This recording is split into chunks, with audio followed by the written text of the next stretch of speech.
You know what's crazy? I'm driving back from Quail today, and I saw parked on the side of the road like 1,000 911s. And then you go inside the RM auction preview, and you see a 911. It's just like all the other ones I've just seen, except for triple sticker price on it that says $275,000 estimate. It's amazing. Dude, Don't you think that someone somewhere is going to put two and two together? Like, all the other cars that are $275,000, I didn't just see 1,000 of on the way here, in every color combination possible. You know, It's incredible. No, the Porsche 911 bubble is. I've never seen anything like it. It's become. but it's in the last year and a half. since Porsche Year? said no more stick shift in the GT3. That's was interesting. it, Yeah. I mean, it took a while for the no more air cooled to take off. Yeah, Yeah, 30 no. years. Well, no, but I mean in terms of like people going back and buying all the air cooled. Yeah. But now we're like deep in it I because think it could be the no stick shift, or it could be the fact that the 991, as awesome as it is, is really big. yeah. If you drive a 991 and then drive any other 911 after that, any of them, you go, oh, this is the right size. Yeah. Well, that's interesting because it's so out of character for any 911. That new one. It's like gone so far. Like the 996 was out of character of the 993, but like the 997 was a little bit, was kind of the same. The 997 feels the right size Yes. now. But now big 991 difference. is a real big difference. And I think, people are starting to say, look, I can go back and get almost any other Porsche. Yeah, but when do you think they're going to realize that they're not that good? Well, some of them are really good, Right? But the really special ones will stay expensive. It's like no one cares about an it. 82 911 SC. Well, it's funny. $35,000, really? Yeah, well, The Porsche bubble is now a bubble, but other cars. for sure. And people seem to know it. Isn't Yeah. that weird? Everyone I go to is like, yes, this isn't going to last. And then, I don't But know. dude, that's the same thing that happened years ago in like 05 and 06 with the muscle car bubble. Yeah. And then all of a sudden people said, somebody just paid $1 million for a CUDA. Everybody's Yeah, I an know. idiot. And then they tumbled off a cliff. And everybody's like, I can't get $8 for my car now. Yeah, those things really tanked. You know? Is the $280,000 911T going to be that moment for 911s where it's 100%. like, Absolutely. What are we, hopefully crazy? it's one where they realized that not all of them are that special. Quail was sort of predictable today. I mean, it was fun but predictable. The auctions are where I think the most interesting part of this stuff. And so there's some really neat 80s stuff. Other than there's a 930 Speedster with 300 miles on it. That'll get money. The estimate is 300. Wow. Well, Speedsters have always been like, that's an interesting car because it came out worth a lot. Yeah. And then it's always held its value, like kind of like What a is it, BMW 89? Z8. It was an 89. So it's a red. 5-speed, right? Yeah. And it's got 300 miles on it. And I was kind of aghast. With the wide body one? Yeah. And it looks amazing. But that's the last year of that body, right? And then it went to the 993. Yeah. So that's the only year with a 5-speed in that car. Yes. And so the guy who was with the car, I was like, wow, that's a lot. Yeah. He's like, I think it's going to go for 5 or 6. Wow. I don't know. And there's a 964 Speedster, which is delivery miles, like less than 100 miles, and it's listed at 350. That's nuts. So the ones that are the one, right? Like the car, the rarest and the best examples. I mean, those are just But do you going think they're insane. actually? What is making them worth that? That's my. Well, whole that's a thing. good What's- question. What's making because the cars they're decent. They're not great. They're decent. Speedsters are awesome. But they're not. Speedsters the best. But they're not performance animals. I mean, they're just. I can see if you're going for like a 930 turbo or something that has, and even those weren't that great. But I'm having trouble wrapping my head around the fact why someone's going to pay $300,000 for a car that is maybe worth 70 on its best day. I think 70 is a little low for a Yeah, Speedster. I mean, they don't come up for sale very often either. Speedsters are fairly rare cars. they were rare. How many did they make? before- 200. I mean, it was a real small number. But not think about it very before the bubble went up. That Yeah. was a $70,000, $80,000 Yeah, car, maybe. Well, with delivery, a year and a half ago. it's a $70,000-$80,000 car if it's got low miles on it. We're talking delivery miles. There's a Yeah, zero. yeah. I think one of those cars has never been registered. You know what I mean? Like you could have a one owner.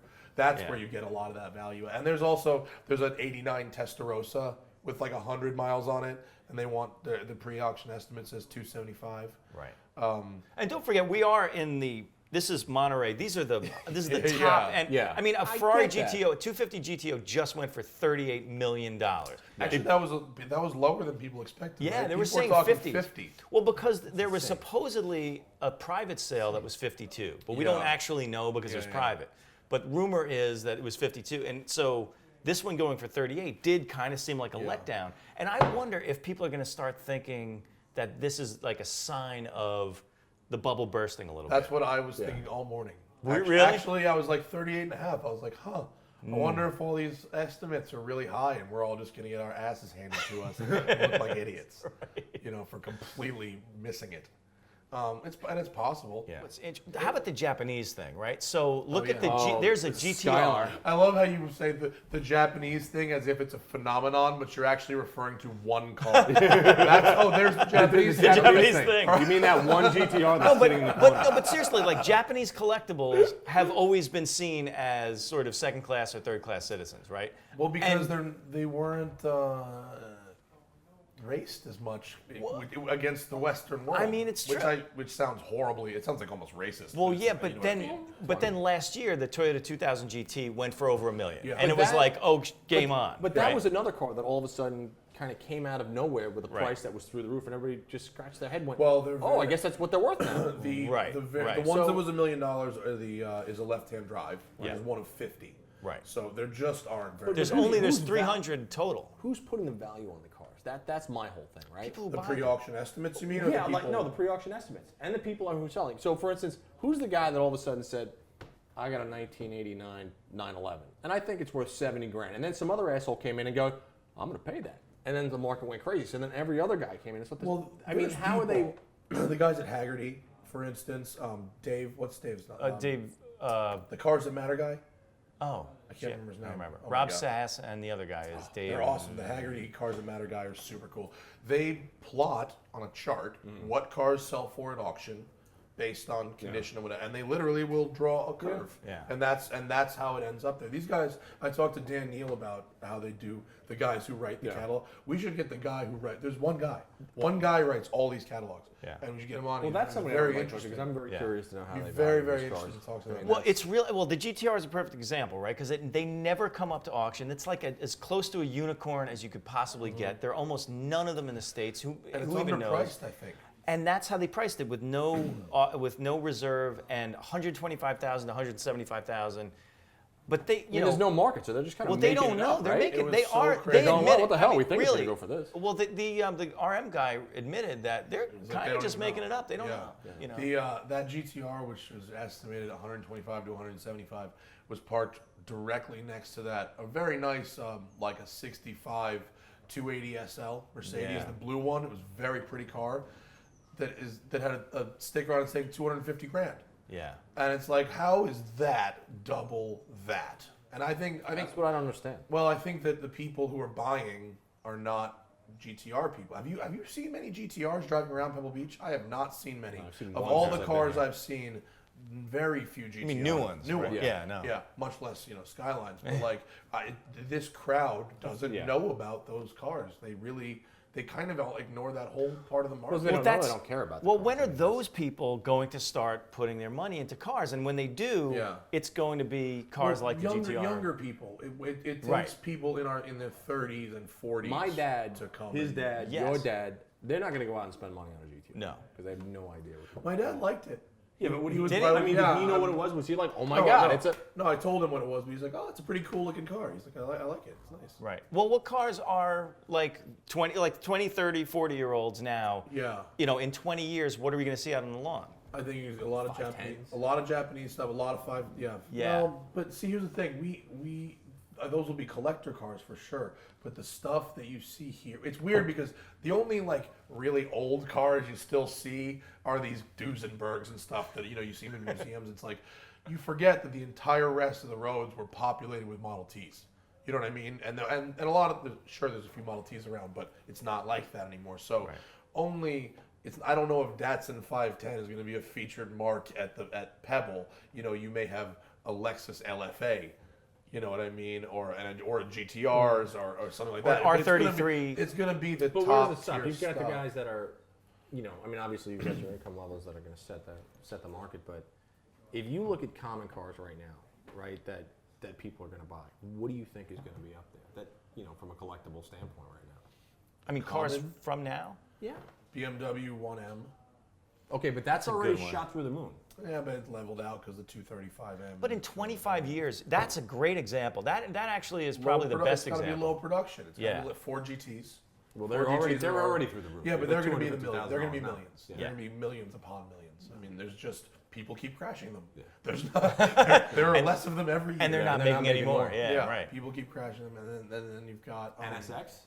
Oh, absolutely. Yeah, Honestly. stock ones. Stock one? Because Stock what's a stock one now? Super, 50, 60? For a mint Yeah, one yeah. NSX? The best one you could get is about 60. But So, I mean, that's. But do you think that's going to be a $300,000 car? I think Down the some of them road, will be. I I'm know not- that- You know How what? far? 20 years, 30 years from now? well, Here's the- how you know it's going to have low miles, because everyone who buys them just puts miles, and they don't. And Right. that's what they're good at. But the very special ones will be the very low, Yeah. or Senna's car, you know, stuff like that. Well, that's going to be the interesting thing, right? So in 30 years, we're going to see Senna's car come up to auction and be 10 million or Didn't something. Senna's car, his NSX, just sell for a very low, a small, Yeah. like I It mean, was it was 100 or Yeah, or- something very. I think a it lot might for have an been a little NSX, bit more, but yeah, like yeah. really not much for Right. Senna's car. Yeah, but Best everybody that walks around here, right? You've got Yeah. the people that are showing cars.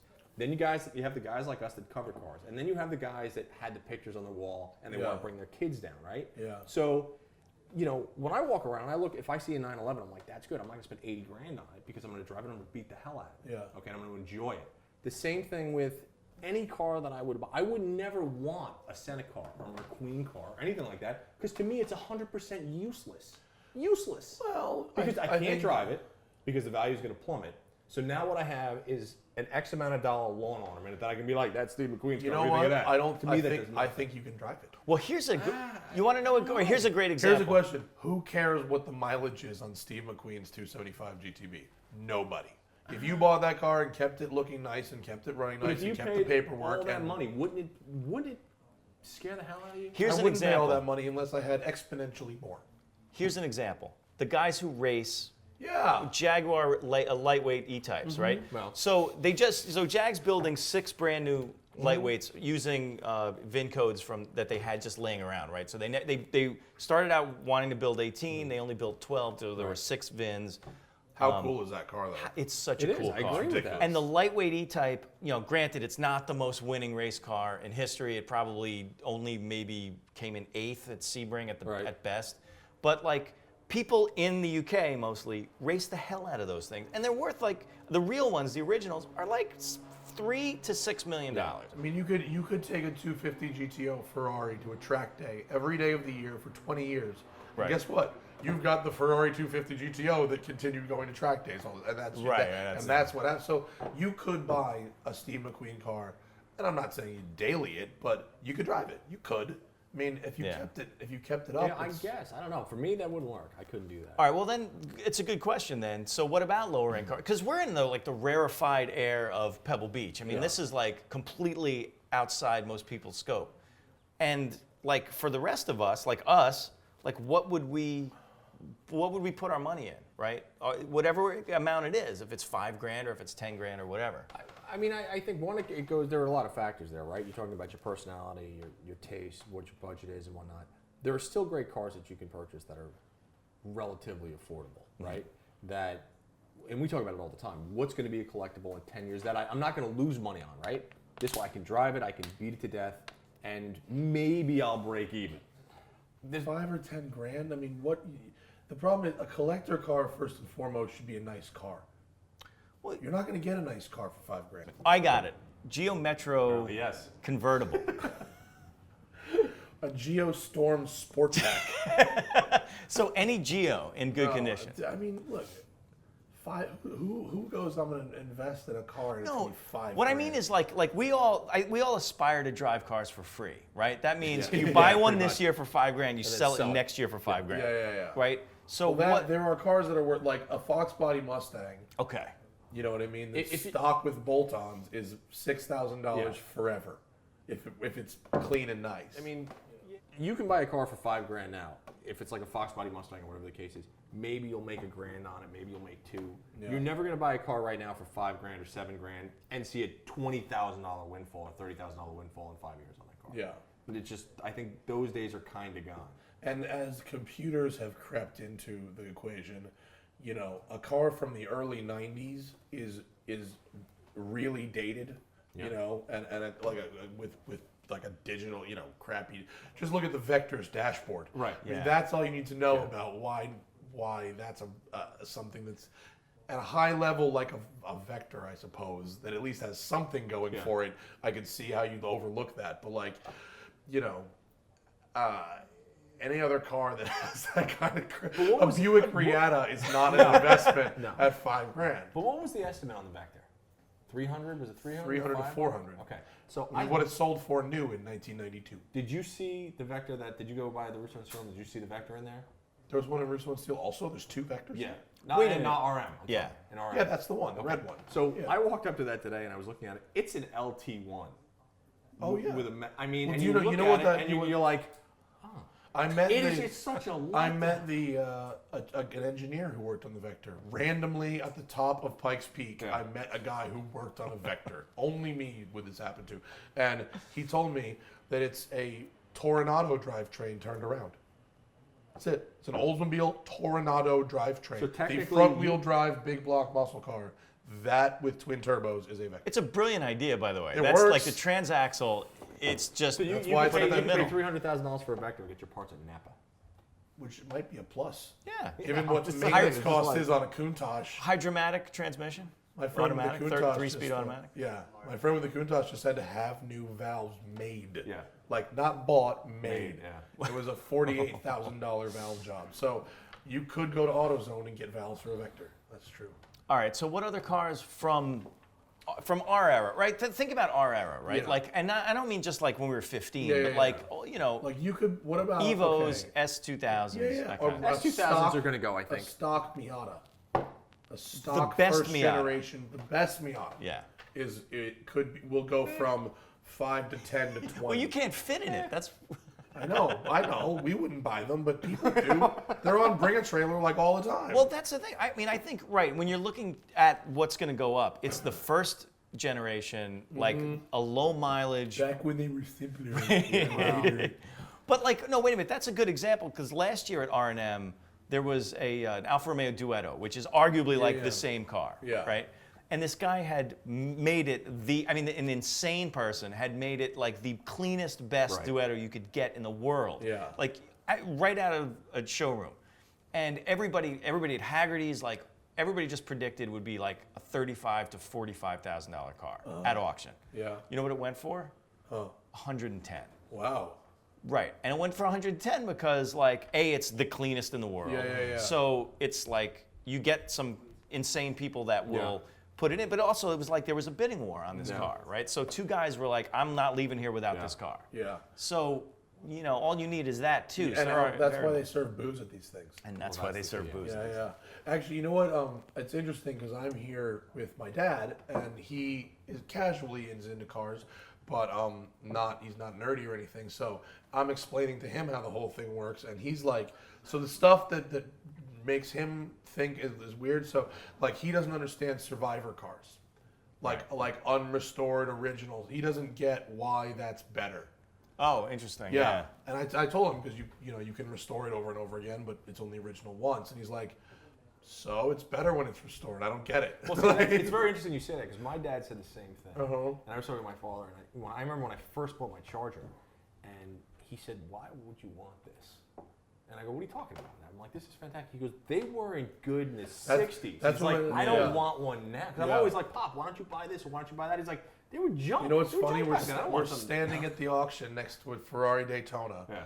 And there's talking to a random guy, and he's like, "Oh, I had one that was like this. It was my first Ferrari, and I'm like, oh, how was it like to drive?" He's like, "It was a fucking truck." he's like, nobody ever talks. Was my pocket sticking out this entire time? Oh God.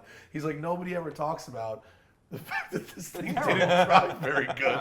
And he's like, and he's like, I sold it. And he goes, but that was 20 years ago. And guess what I'm doing this weekend? Bidding on it. Yeah. I mean, nostalgia, nostalgia is what it is. The Porsche 911 bubble, right? We talked about the Japanese cars. Yeah. They're not a bubble yet, but like sort of moving up. Building. Yeah. It's building, and the excitement's building, right? So there was the, 2000 GT and the GTR. What about the BMW bubble in the M3 category E30 specifically? M3s? E30 M3 specifically, yeah. Where's Chris Harris? Doesn't he have like 4 of those? Well, he's got the one you want, right? He's got an Evo Evo. 2, right? Yeah. They're cool. Have you driven an E30 M3? Yeah. Did you years enjoy ago. it? No. I mean, it was okay. It doesn't do a lot for me either, honestly. It's a fun. Well, that's my whole problem with a lot of these cars. Yeah. Is everybody's paying. Last year when I was here as a Russo and Steele, and I saw an E30 M3 go for like $36,000. Yeah. Something along those lines. They're okay. Okay to drive. If you're, like I said, if you're doing the whole investment thing, then I guess that's okay. Fine, take it and put it in your garage. But as a driver's car, they're not that good. And it drives me crazy when everybody's like, it's one of the best cars. No, it's not even close to one of the best cars. I like them, but I don't. Is it good or is it okay? It's got great steering. It's good. It has great steering. It's good. It's not great. That's about it. It's great steering. I mean, Would it's an got FRS, it. Would an FRS take one around a track? FRS. We raced FRS against an E30 M3. Has someone done that? Can we do that? Classic Car Club. Classic Car Club has one. Yeah. You can get a press car. That would be a Dude, really you good did a idea. Fiesta We might have to do that. You did a Fiesta. Fiesta ST against We his should- M3, should we- yeah. right? I did enjoy driving the Fiesta a little more. Well, but I mean that's the whole thing, right? Yeah. So But it's not, but then you get into the, it's got an exotic engine, right? So the S14 is like half of, or part of a It's two-thirds of an M1 engine. two-thirds of an M1 engine, right? So it's, it goes back to Formula One and, Yeah. and racing technology stuff. So there's that, right? So if you're an enthusiast, you're into that. Also, there's the M history, right? So you're sort of buying into the idea that history is important and it matters. Yeah. There aren't enough. Between the ones that have been crashed and the ones that have been blah. So there's not a lot of really good low mileage originals, and I suspect that the ones that are around, the people kind of want to keep them. Yeah. They're not really looking to get out Yeah. anytime soon. They're a pretty safe buy if you Yeah. buy a clean one. I mean, you could buy it and you won't really lose money unless you stuff it into a tree. Well, what about an E36? They're not that good. That's I the- would. yeah. I would. Everything he said about the E30, I would say about the E36. But it's also way less exotic than the first yeah, one. those really are $5,000. That's Aren't they, Zach? How much are E36s right now? 7 to 12. 7 to 12. for a good, That's but not a bad that's idea. over 100,000 miles though. That's a lot of Right? miles on that, right? So Yeah. even if you think you're going to make money on that, because you're going through this right now, Zach is. Zach is. So I'm not. And it's back and forth where he's like, well, this one's only got 160,000 miles. It's like shoot it and put it out of its misery. 160,000 miles. The car's gonna be worth $8. Nobody's gonna say, you bought this for $6. I'm gonna give you 15. No. It's never gonna happen. That is probably not gonna happen with that car. If you're in that market and you want to spend your $7,000 on that, then buy it and beat it until the wheels fall off the friggin' thing. Well, that car, it's interesting. You're not getting your money back on it. The ones that are the most collectible are the ones that are further away from the base 3 Series, right? Right, So, right. the first Lightweight. one, maybe this one. What about the new one? The new one The new M3. is far from the regular 3 Series, though. Yeah, but dude, with all the computers and stuff, Well, then we get going into on, that. There's no one has any idea how that stuff's gonna hold Right, up. exactly. And there's we have plenty of time. We have 50 years to there, wait. There so are we don't have to worry. no computerized cars that are appreciating. There aren't. I mean, the cars that are appreciate because they're not Ford GTs, GT3 RSs. You know what I mean? Yeah. It's They're still analog our cars, most dude. You can exotic still- yet basic cars are what is going to appreciate. So manual transmissions, cars that don't have GPS in them, really really strong internal components so that you can really drive them pretty hard and they'll take it. And so that kind of stuff is what I think will drive the market. And so, GT3 RSs are already way on their way up. Yeah, well, that's an interesting one. GT3 RSs are probably going to always hold their drive own. one?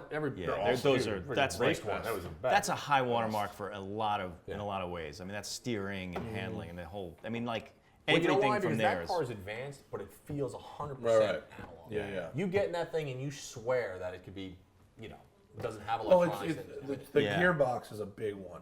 Yeah. The way to make a car feel really old is the gearbox. Yeah. Like my dumb Vanquish, which has the worst gearbox in history, and that is why that car feels old. Which is why the manual swaps, people who throw the 30 grand into swapping the manual, they get it back in resale because they resale higher. Well, but only if you're in a transitional period of Yeah. transmissions, Right. because Yeah.